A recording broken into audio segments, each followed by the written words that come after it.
Hello नमस्कार दोस्तों, स्वागत है आपका आपके अपने YouTube चैनल ओम गुरुकुल पर। और मैं अनिल वघेल आपका स्वागत करता हूं। तो देखिए, आज हम लोग क्या देखने वाले हैं, जो 30 अति महत्वपूर्ण प्रश्न है जीके के, और इनको पढ़ेंगे। ऑब्जेक्ट का जो ऑब्जेक्टिव टाइप है, इनका क्या करेंगे, सारे ऑब्जेक्ट का पोस्टमार्टम करेंगे, यानी क्वेश्चन का पूरा पोस्टमार्टम। ठीक है कि नहीं? तो समय ना खराब करते हुए सीधा प्रश्नों पे आते हैं। और इसमें क्या देखने वाले हैं कि जो अति महत्वपूर्ण प्रश्न है, जिसमें पॉलिटी के भी क्वेश्चन है, मॉडर्न हिस्ट्री भी है, और एंशिएंट मिडिवल सब मिक्स करके बनाए, और ऐसे करके कुछ आपको क्या फायदा भी मिलेगा पेपर के लिए। ठीक है कि नहीं? तो देखिए, सीधा समय खराब ना करते हुए सीधे प्रश्नों पे आते हैं। और आप भी एक काम करिए, लोगों तक क्या है, थोड़ा वीडियो को शेयर वगैरह करिए, और कमेंट करके जरूर बताना जो हमने पूछने वाला है। ठीक, देखिए पहला प्रश्न है इसमें, स्वराज दल की स्थापना किसकी असफलता के बाद हुई? यानी कौन सा आंदोलन चल रहा था, या किस घटना के बाद हुई है, किस घटना के बाद हुई है? तो देखते हैं जरा। देख, तो स्वराज पार्टी की स्थापना कब हुई है, देखेंगे।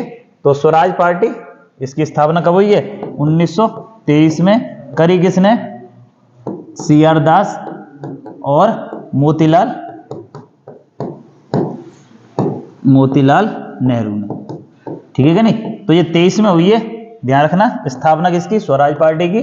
और तो स्वराज पार्टी से पहले असहयोग आंदोलन चला था 1920 से लेके कब तक? 22 तक। और सबने अवज्ञा आंदोलन ये 1931 का है, तो 1930 का, 30 से लेके 34 तक चला है। रॉलेट एक्ट ये 1919 में आया है, रॉलेट सत्याग्रह चलाया गया उसी टाइम पे।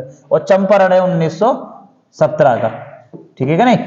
जो गांधी का पहला सत्याग्रह भी भारत के अंदर देखा जाए। तो देखिए, असहयोग आंदोलन, इसके बाद क्या हुआ? असहयोग आंदोलन शुरू हुआ 1 अगस्त 1920 को। और इसमें क्या हुआ था? 4 फरवरी 1922 को, 4 फरवरी 1922 को एक जगह थी चोरी चौरा गोरखपुर में, वहां पे क्या होगा? एक कांड हुआ, जिसके बाद क्या है, ये बात गांधी जी को जब पता चली, तो गांधी ने असहयोग आंदोलन क्या कर लिया? वापस ले लिया। और उससे प्रभावित होए CR दास और मोतीलाल नेहरू ने क्या कर दी? स्वराज पार्टी की स्थापना कर दी 1923 में। तो ये क्या हुआ? एक पूरे क्वेश्चन का क्या कर दिया? एक क्वेश्चन नहीं है, ये ध्यान रखना। कितने क्वेश्चन होंगे? कम से कम 5 से 6 प्रश्न एक प्रश्न में कंप्लीट होंगे। तो 30 प्रश्न नहीं है, वो कम से कम 200 प्रश्न के अलावा बना दूंगा उन 30 में से। ठीक है कि नहीं? देखें जरा, बस ध्यान से देखें जरूर अंत तक। अच्छे अच्छे प्रश्न लेके आया हूं, लग देखिए। ये ज्योग्राफी से संबंधित प्रश्न है। क्या है प्रश्न? पूछ रहा है कि बांग्लादेश की सीमा से लगे भारत के राज्य कौन कौन से? तो पहली बात तो हमें पता होना चाहिए, भारत के सबसे लंबी सीमा जो लगती है वो किससे लगती है? बांग्लादेश से। तो बांग्लादेश से क्या है? सबसे लंबी सीमा लगती है, इससे सबसे लंबी सीमा लगती है। कितनी लगती है? 4096। कितनी लगती है? 4096। ठीक है नहीं? किलोमीटर लगती है किससे? बांग्लादेश से। अब देखिए, भारत के जो 5 राज्य हैं, इनकी सीमा लगती है बांग्लादेश से। तो देखिए, एक तो आपने वो पढ़ी होगी, जो अनुसूची 6 पढ़ी थी ना, जिसमें मैंने बताया था AMTM। AMTM का मतलब क्या है यहाँ पे? AMTM, तो यहाँ पे इसका मतलब है असम, M का मतलब है मेघालय, T का मतलब है त्रिपुरा, असम, मेघालय, त्रिपुरा और मिजोरम। तो ये 4 राज्य तो ये होए गए जिनकी सीमा लगती है बांग्लादेश से। त्रिपुरा ऐसा है जो 3 तरफ से घिरा हुआ है। किससे? ये घिरा हुआ है बांग्लादेश से 3 तरफ से। बांग्लादेश से क्या है? 3 तरफ से घिरा हुआ है। कौन? ये वाला। ये पूछा जाता है कि 3 तरफ से कौन सा घिरा हुआ है बांग्लादेश की सीमा से? तो कौन घिरा हुआ है? त्रिपुरा। एक और है, कौन सा? वेस्ट बंगाल। अरे बंगाल से ही अलग होके तो बना है कौन सा? ये बांग्लादेश। पहले था ये पूर्वी पाकिस्तान, और फिर बाद में इसका 1971 में क्या हो गया? नया राज्य बना। 72 में इसका नाम क्या बन गया? बांग्लादेश। एक नया राज्य बना है। शेख हसीना जी क्या है यहाँ पे? PM है। तो अब देखते हैं ऑप्शन कौन सा है यहाँ पे। देखो, असम, मेघालय, असम, पश्चिम बंगाल, त्रिपुरा। तो जहां में हैंगे यही है। नागालैंड से नहीं लगती है। इस तरीका से हमें क्या करना पड़ता है? काटने पड़ते हैं ऑप्शन। बात क्लियर है कि नहीं? तो एक प्रश्न था, कई सारे हमने क्या करे कंप्लीट। अगर देखा जाए मैप पे भी, तो भारत का इस तरीके से मैप बनाएंगे क्यों होते हुए यहाँ पे। तो यहाँ पे क्या होती है? ये पूरा कौन सा है? ये आपका कौन सा? बांग्लादेश। और इसकी सीमा क्या लग रही? पश्चिम बंगाल यहाँ पे। और इधर की तरह कौन से 4 जो है पूर्वोत्तर कि राज्य जिनका नाम क्या है, असम, मेघालय, त्रिपुरा, मिजोरम। ठीक है कि नहीं। अगला देखिए प्रश्न, अगला प्रश्न है भारत में कितने राज्य तट रेखा से लगे हुए हैं। अच्छा सा प्रश्न है, ये पूछा जाता है। देखिए जरा, भारत के कितने राज्य क्या है, तट रेखा से लगे हुए हैं। तो थोड़ा सा हमें इस तरीके से देखना पड़ेगा, यहाँ पे इस तरीका से, यहाँ पे देखिए, देखो यहाँ पे देखिए। तो सबसे पहला ये पड़ता है ये वाला क्षेत्र, जिसका नाम क्या है, गुजरात। कौन सा वाला है, ये है आपका गुजरात। गुजरात कौन सा वाला है, मैं कलर सही से लगा लूं जैसे बता पाऊंगा आपको। गुजरात कौन सा है, गुजरात। अब इसके बाद कौन सा पड़ेगा, यहाँ पे पड़ेगा आपका महाराष्ट्र। महाराष्ट्र कौन सा पड़ेगा, महाराष्ट्र। और इसके बाद महाराष्ट्र से लगा हुआ यहाँ पे कौन सा है, गोवा। गोवा, और गोवा से लगा हुआ ये कौन सा है, कर्नाटक। कर्नाटक, और ये कौन सा है, ये वाला पूरा क्षेत्र कौन सा पड़ेगा, केरल। और यहाँ पे पड़ेगा ये वाला तमिलनाडु। और ये यहाँ पे लंबा सा पड़ता कौन सा, आंध्र प्रदेश। आंध्र प्रदेश। और इसके बाद ये वाला कौन सा होगा, उड़ीसा। और एक रह गया कौन सा, पश्चिम बंगाल, वेस्ट बंगाल। तो देखिए कितने लगते, 1 2 3 4 5 6 7 8 और 9। तो कौन सा सही हो जाएगा, 9। और उसमें भी पूछा जाए सबसे लंबी तटरेखा वाला, तो सबसे लंबी तटरेखा किसकी है, गुजरात की। सबसे लंबी तटरेखा किसकी है, तटरेखा, वो है आपकी गुजरात की। तो आंसर ये क्या हुआ, क्वेश्चन पूरा कंप्लीट हुआ। कितने राज्यों की सीमा लगती है, तटीय रेखा बनाते हैं, तो वो बनाते हैं 9। कौन कौन से वो मैंने सबने समझा दिए। देखिए आगे अगला है, निम्नलिखित स्थानों में से कहां पर भागीरथी एवं अलकनंदा मिलती है। भागीरथी एवं अलकनंदा मिलती है। तो देखिए भागीरथी एवं अलकनंदा मिलती हैं, ऐसे करके एक नदी है जिसका नाम है भागीरथी। ये कौन सी है, ये है आपकी भागीरथी। भागीरथी, इसका नाम क्या है, भागीरथी। और एक नदी है यहाँ पे, ये गंगोत्री से निकलती है, और एक नदी यहाँ से ऐसे करके आ रही है जिसका नाम क्या है, अलकनंदा। कौन सी है, अलकनंदा। अलकनंदा, ठीक है कि नहीं। और ये जगह है जिसका नाम क्या है, देवप्रयाग। देवप्रयाग। देवप्रयाग में ही याद रखना गंगा का नाम गंगा होता है। देवप्रयाग में ही गंगा का नाम क्या पड़ता है, गंगा पड़ता है। बात क्लियर है तो नहीं। आगे देखिए देवप्रयाग, तो आंसर क्या हो जाएगा, देवप्रयाग। कर्णप्रयाग, जहां पे पिंडार नदी मिलती है किससे, अलकनंदा से। पिंडार नदी किससे मिलती है, अलकनंदा से। तो क्या बन जाएगा, कर्णप्रयाग। ठीक है कि नहीं। अगला देखिए रुद्रप्रयाग, मंदाकिनी मिल जाती है, ठीक है कि नहीं। और धौली गंगा तो विष्णु प्रयाग बन जाएगा, ठीक है कि नहीं। अगला देखिए आगे है अगला प्रश्न, किसी राज्य के राज्यपाल संविधान के निम्नलिखित में से किस अनुच्छेद के अंतर्गत विधानमंडल के अवकाश के दौरान अध्यादेश जारी करते हैं। देखिए जरा, अच्छा सा प्रश्न है, इसमें एक प्रश्न नहीं है, 4 एक देखो ऑप्शन ही लिखे हुए हैं, तो 4 तो कंप्लीट ही करेंगे कम से कम। देखो अनुच्छेद 123, अनुच्छेद 123 है राष्ट्रपति का अध्यादेश। क्या है, राष्ट्रपति का अध्यादेश। राष्ट्रपति का अध्यादेश, अध्यादेश। आर्टिकल कौन सा, 123। 213 में राज्यपाल का अध्यादेश।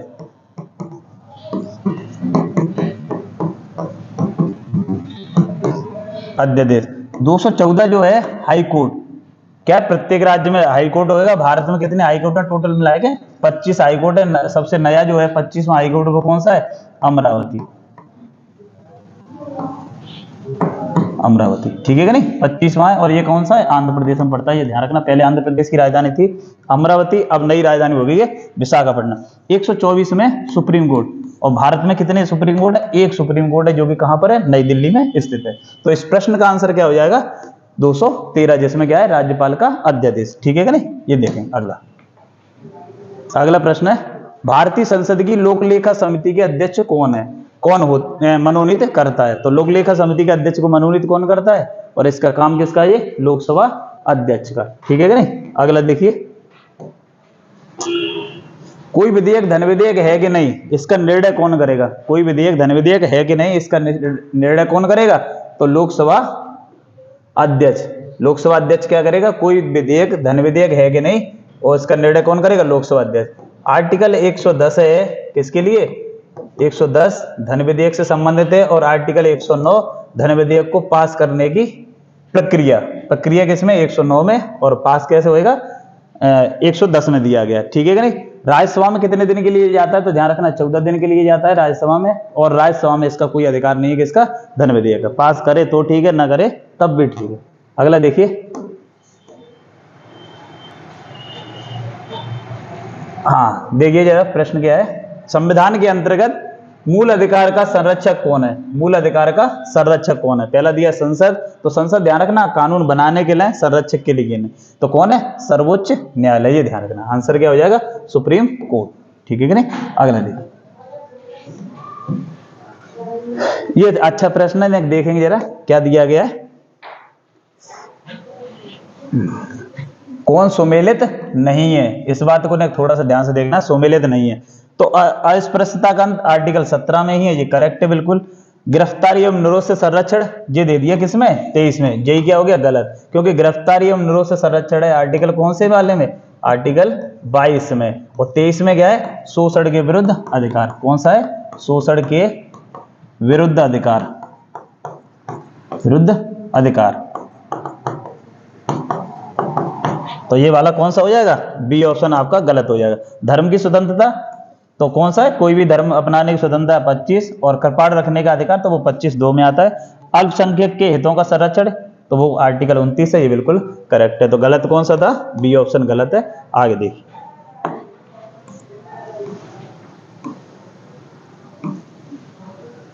देखिए क्या दिया है, संविधान संशोधन, कौन से संविधान संशोधन नागरिकों के संपत्ति का अधिकार, बहुत पूछा जाता है, संपत्ति के अधिकार को मूल अधिकारी की सूची से निष्कासित करके क्या बना दिया, कानूनी अधिकार बना दिया।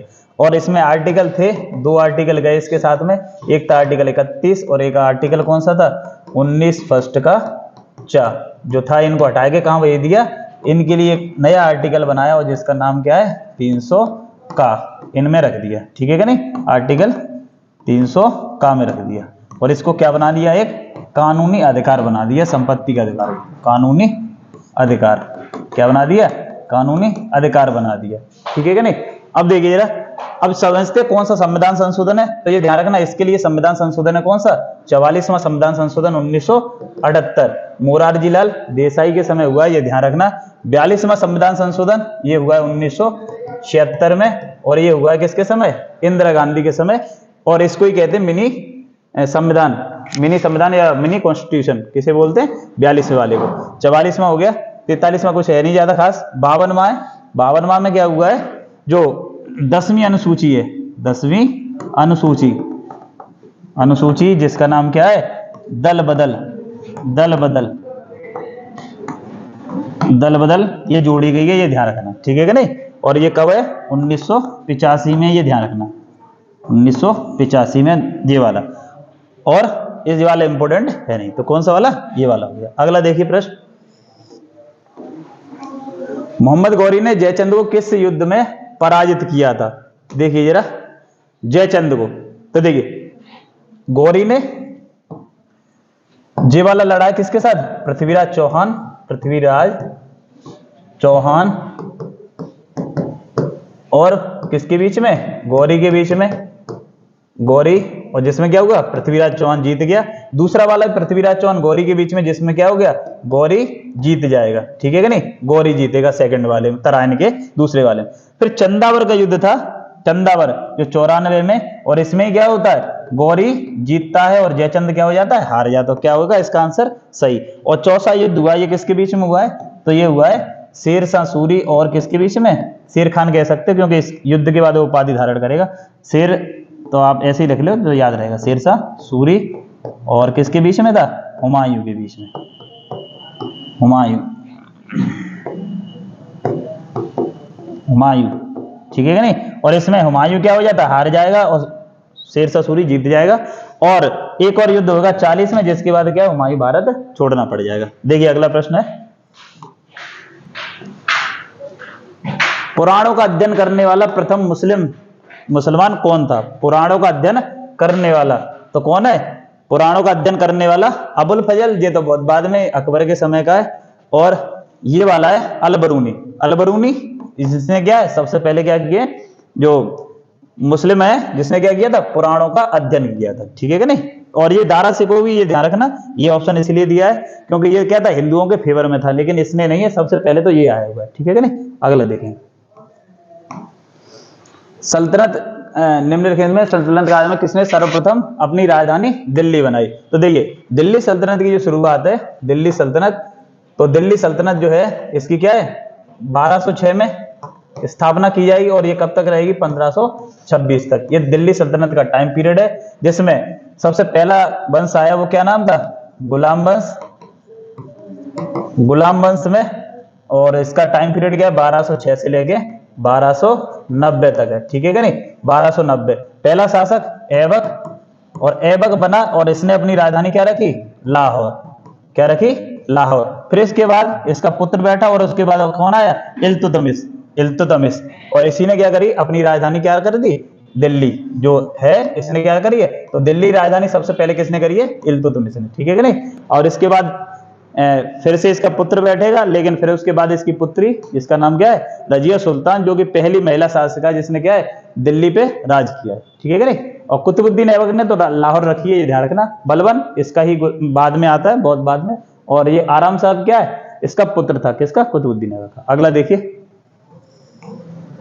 सांकेतिक मुद्रा का प्रचलन किसने किया, सांकेतिक मुद्रा का प्रचलन किसने किया। तो सांकेतिक मुद्रा का प्रचलन किसने किया है सबसे पहले, तो ये ध्यान रखेंगे, कहां गए, मोहम्मद बिन तुगलक, सबसे पढ़ा लिखा शासक दिल्ली सल्तनत का, ध्यान रखना किस वंश का है, तुगलक वंश का है। पढ़ा लिखा मूर्ख भी बोला गया है, रक्त पिपासु, कई सारी उपाधियां किसकी, मोहम्मद बिन तुगलक की। मुद्रा प्रचलन किया, लेकिन क्या ये कामयाब नहीं हुई, क्योंकि लोगों ने घर पे छापने लगे नोट जाके, तो बेचारा सक्सेस नहीं हो पाया, फेल हो गया। जितनी भी योजनाएं रही सभी बेकार रही इसकी। अगला देखिए, अलाउद्दीन खिलजी के आक्रमण के समय देवगिरी का शासक कौन था।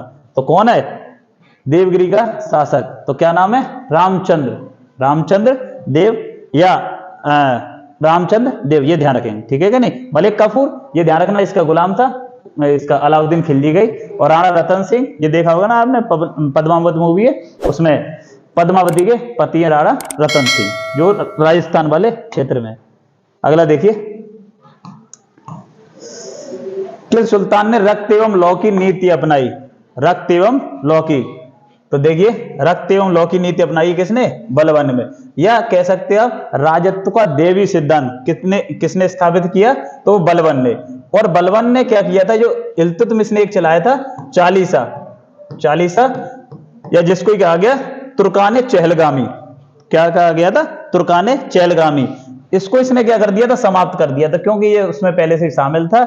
जब ये शासक बना बलबन, तो इसने क्या कर दिया, इसको समाप्त कर दिया। और सजदा और पोबोस, ये भी किसने शुरू किया है, बलबन ने, ठीक है कि नहीं। अगला देखिए, चंगेज खां के अधीन मंगोलों ने भारत पर आक्रमण किया, किसके समय पे, तो ये ध्यान रखना, क्या आंसर हो जाएगा इसका, ये हो जाएगा आपका कौन सा, इल्तुतमिश के समय पे किया था। लेकिन कोई आक्रमण करने नहीं आया, तो कोई एक था राजद्रोही उसके यहाँ पे, तो बस ये एंटर कर गया था, और इसने एक शर्त रखी कि इल्तुतमिश वापस कर देंगे तो मैं लड़ाई नहीं लड़ूंगा, तो उसने वापस कर दिया, सिंपल सा, लड़ाई नहीं हुई है। अगला देखिए, होली त्योहार के सार्वजनिक उत्सव में भाग लेने वाला दिल्ली का पहला सुल्तान कौन सा था। तो बेचारा यही था, पढ़ा लिखा था, भेदभाव जानता नहीं था, लेकिन क्या कहा गया, पढ़ा लिखा मूर्ख। तो कौन है, ये क्या नाम है, मोहम्मद बिन तुगलक। क्या आंसर हो जाएगा, मोहम्मद बिन तुगलक। अगला देखिए, दिल्ली के किस सुल्तान ने सबसे अधिक नहरों का निर्माण करवाया। तो देखिए दो प्रश्न बनते हैं नहरों के निर्माण से, नहरों के निर्माण से दो प्रश्न बनेंगे कि नहर निर्माण की अगर शुरुआत यानी कि प्रारंभ अगर पूछा जाए किसने किया है शुरुआत, तो ध्यान रखना कौन है, गयासुद्दीन तुगलक। गयासुद्दीन नाम ही इनके खतरनाक से, गयासुद्दीन तुगलक, तुगलक इसने शुरुआत करी नहर निर्माण की। लेकिन सबसे अधिक अगर पूछ लिया जाएगा तो ये ध्यान रखना फिरोज शाह तुगलक ने, गयासुद्दीन तुगलक ने, ध्यान रखना तुगलक वंश की स्थापना भी करी है, ये बात भी ध्यान रखना। अगला देखिए, भारतीय संविधान के निर्माण के समय संवैधानिक सलाहकार कौन था। अच्छा प्रश्न है, ध्यान रखना, संवैधानिक सलाहकार। तो संवैधानिक सलाहकार कौन है, तो वो है आपके कौन, BN राव। BN राव क्या थे, संवैधानिक सलाहकार। लेकिन अगर पूछा जाए कि जो प्रारूप समिति थी, प्रारूप समिति उसका अध्यक्ष कौन था? प्रारूप समिति का। तो ये ध्यान रखना अंबेडकर जी थे। क्या क्या संविधान में होगा क्या नहीं होगा ये किसके ऊपर डिपेंड था? तो ये ध्यान रखना। और संविधान सभा का स्थायी अध्यक्ष कौन था? तो ये ध्यान रखना राजेंद्र प्रसाद। स्थायी अध्यक्ष, स्थायी अध्यक्ष वो कौन है? वो है आपके कौन? डॉक्टर राजेंद्र प्रसाद। लेकिन अस्थायी अध्यक्ष कौन थे? वो थे सच्चिदानंद सिन्हा। अगला देखिए, तैमूर लंग ने किस वर्ष भारत पर आक्रमण किया? तैमूर लंग ने किस वर्ष भारत पर आक्रमण किया? तो किस वर्ष किया है देखेंगे। देखिए 1210। तो 1210 में तो उस टाइम चल रहा है कौन सा? गुलाम वंश। तो और वो भी कौन सा है? मृत्यु हो रही है किसकी? कुतुबुद्दीन ऐबक की। तो यहां तो है नहीं है, ये वाला तो गलत है। 1398 कौन सा चल रहा है? 1398। ध्यान रखना इसी टाइम क्या किया है? तैमूर लंग ने भारत पे क्या है? आक्रमण किया है। किसने किया है? तैमूर लंग ने। और उस टाइम वंश चल रहा था कौन सा? तुगलक वंश। कौन सा है? तुगलक वंश। ये ध्यान रखना। और इसके बाद तैमूर लंग के आक्रमण के बाद और ये भारत में एक नया वंश आएगा जिसका नाम क्या है? सैयद वंश। सैयद वंश जिसकी स्थापना कब होगी? 1414 में सैयद वंश की। ठीक है कि नहीं? इसके बाद आता है। और 1757 में एक महत्वपूर्ण युद्ध हुआ है जिसका नाम क्या है? प्लासी का युद्ध। प्लासी का युद्ध ये किसके बीच में हुआ है? तो ये है रॉबर्ट क्लाइव और जो सिराजुद्दौला बंगाल का नवाब था। 1526 में क्या हुआ है? पानीपत का पहला युद्ध। पानीपत का पहला युद्ध, पहला युद्ध। और ये किसके बीच में हुआ है पानीपत का पहला युद्ध? तो इब्राहिम लोदी और बाबर के बीच में, जिसमें इब्राहिम लोदी की मृत्यु हुई और एक नया वंश बनेगा जिसका नाम क्या है? क्या नाम है? अरे बाबर आएगा तो कौन सा बनाएगा? मुगल वंश। ये स्थापना हो जाएगी। ध्यान रखना कब? 1526 में। देखिए ये वाला तो हो गया तैमूर लंग ने। अगला देखिए जी, अच्छा सा प्रश्न है ये वाला भी।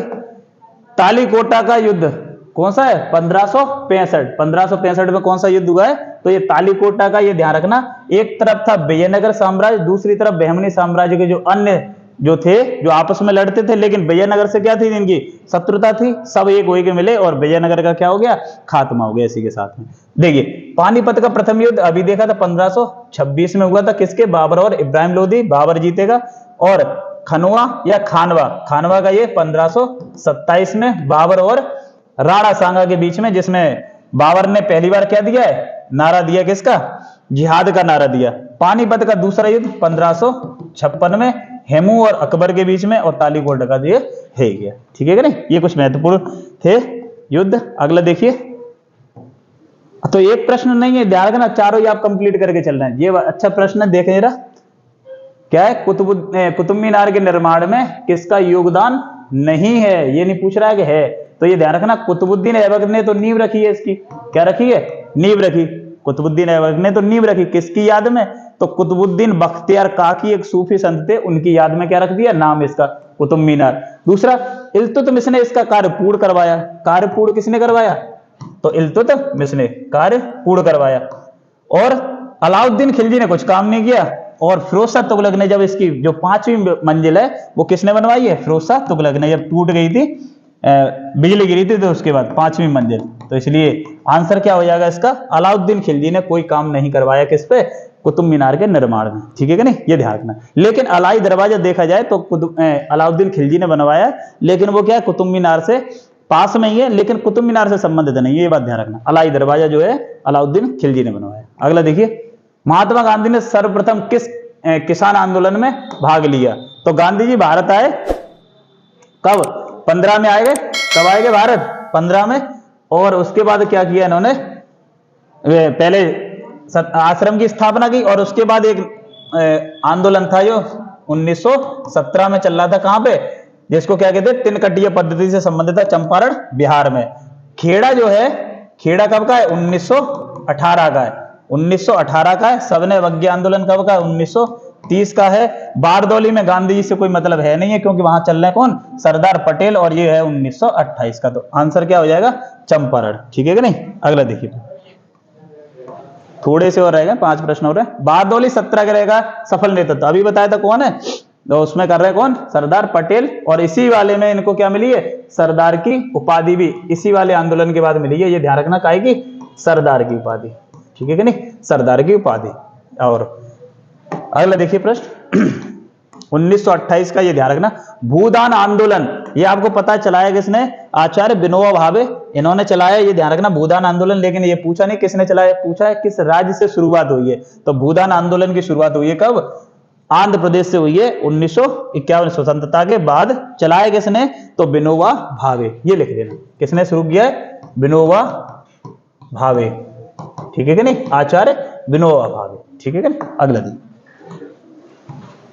अगला है असहयोग आंदोलन के स्थगन संबंधी घटनाओं का सही क्रम है। ये थोड़ा सा जबरदस्त प्रश्न है, इसको मैच करके देखना है। ये देखिए इस तरीका के प्रश्न बन जाते पेपर में, थोड़े से एडवांस लेवल के। क्या कह रहा है, वो घटना उसने सेट कर दी, अब वन लाइनर नहीं रहा, अब पूरी घटना आपको क्या होनी चाहिए, पता होनी चाहिए। क्या कह रहा है, असहयोग आंदोलन के स्थगन संबंधी घटनाओं का सही क्रम है, यानी कौन सी घटना पहले हुई है, एक क्रम में बताना। स्टोरी पता है तो आप जबरदस्त तरीका से लगाएंगे। वीडियो बनाई है उसमें बहुत डिटेल से बताई हुई है सारी घटनाएं। देखिए तो असहयोग आंदोलन वापस होने का कारण क्या था, तो सबसे पहले तो चोरी चोरा वहां थी, वहां पे एक पुलिस कांड हुआ।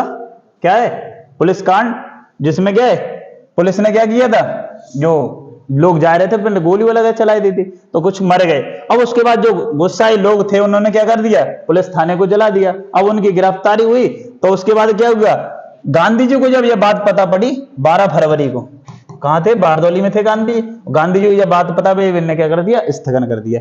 फिर उसके बाद मार्च में क्या होगी, गांधी की गिरफ्तारी। तो पहला ये एकदम सही क्रम में लगे हुए, जिसमें देख लो पहला दूसरा तीसरा चौथा लगा है, वही आंसर क्या हो जाएगा, सही। ये ध्यान रखना, तो क्या हो जाएगा, इस सही तरीका से पूरा। और ये 1922 की घटना है, सारी चारों ही घटनाएं कब की है, 1922 की। अगला देखिए, देखो अगला प्रश्न है, एक वर्ष के भीतर स्वराज की प्राप्ति का लक्ष्य, गांधी ने कौन से वाले में डायलॉग दे दिए, बोल तो देते थे लेकिन कर नहीं पाते, पीछे हट जाते थे। क्या है, आंदोलन शुरू कर रहे हैं लेकिन जैसे ही आंदोलन चरम पे आया वापस गांधी जी ने बैग मार दिया। तो देखिए सबने वाला तो है नहीं इसमें, गृह स्वतंत्रता होम रूल लीग गांधी से संबंधित नहीं है। असहयोग आंदोलन में गांधी ने क्या नारा दिया था, एक वर्ष में स्वराज की प्राप्ति। ये ध्यान रखना, गांधी जी का ये नारा, ये एक वर्ष में स्वराज की प्राप्ति। लेकिन आंदोलन जैसे ही चरम पे पहुंचता है गांधी जी क्या है, बैग मार जाते, ये ध्यान रखना। अगला देखिए सेकंड लास्ट प्रश्न है, गांधी जी को किसने सावधान किया था कि मुस्लिम धार्मिक नेताओं और उनके अनुयायियों के कट्टरपन को क्या है, प्रोत्साहित ना करे। इसका सीधा सा प्रश्न एक ऐसे भी पूछ सकता है कि गांधी जी को खिलाफत आंदोलन में शामिल करने में किसने विरोध किया था, किसने किया था, मोहम्मद अली जिन्ना। तो वही प्रश्न है, इसका आंसर भी क्या होगा, मोहम्मद अली जिन्ना। खिलाफत आंदोलन जब हो रहा था 1900 कब की घटना है, ये 20 वाली घटना है। अगला देखिए लास्ट प्रश्न है, क्या है प्रश्न, रॉलेट एक्ट का भारतीय राष्ट्रीय कांग्रेस ने विरोध किया था क्योंकि इसका लक्ष्य क्या था, जो किसका लक्ष्य था, क्योंकि इसका लक्ष्य क्या था या उद्देश्य क्या था, किसका, रॉलेट एक्ट का। तो रॉलेट एक्ट आया था, इसको बोला गया क्या, काला कानून। क्या बोला गया, काला कानून, ठीक है कि नहीं। काला कानून यानी इसमें क्या था, बिना अपील, बिना दलील और बिना वकील वाला था। तो यानी कि क्या कर रहा था, तो व्यक्तिगत स्वतंत्रता की क्या कर रहा था, सीमित कर रहा था, या कह सकते हो समाप्ति कर रहा था। तो यही क्या था, लक्ष्य था। इस कारण क्या कर रही थी, भारतीय राष्ट्रीय कांग्रेस इसका विरोध कर रही थी, ठीक है कि नहीं। तो ये थे क्या 30 महत्वपूर्ण प्रश्न थे, लेकिन इसमें क्या है, आपने ऑप्शन सहित करे तो लगभग है 150 के लगभग बने ही होंगे, क्योंकि एक्स्ट्रा चीजें भी बताई, ठीक है कि नहीं। ऐसे करके और वीडियो लेके आएंगे जिससे आपको क्या है और फायदा हो। मिलते हैं नेक्स्ट वीडियो में। जय हिंद, जय भारत।